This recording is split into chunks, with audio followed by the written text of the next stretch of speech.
Umoja coalition leaders have insisted that their 3 days demonstrations starting tomorrow is on as planned despite withdrawal of their personal security.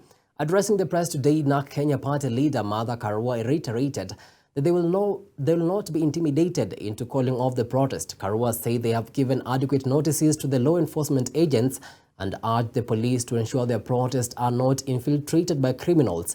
The Azimio leader further cautioned regional countries against supplying tear gas canisters to the Kenyan government, urging them to instead remain neutral in the current crisis. The government has entered into a public-private partnership with militia to cripple freedom of assembly and protests. The party further notes that the security withdrawal comes days after William Ruto promised kusafirisha Honorable Raila Odinga and President Uhuru Kenyatta.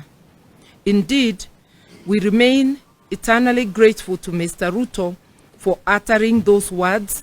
Out of the abundance of his heart, his mouth spoke.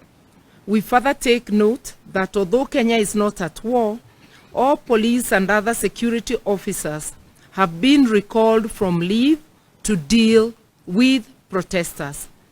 The provisions of the Constitution on the right to protest notwithstanding, Ruto is at war, not just with Azimio, but with the entire Kenyan population, especially those who do not support him. We appeal to our neighbors in the region not to join Ruto's war against Kenyans. Our neighbors must not supply Ruto with tear gas and ammunition to fight Kenyans. Our crime is only that we have challenged Ruto to bring down the cost of food, reconstitute the IEBC in a way that includes all players,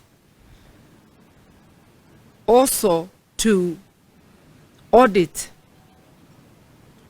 the last year's presidential elections and to respect political parties. As leaders, we have reached the decision that we shall fear not those who kill the body but are not able to kill the soul.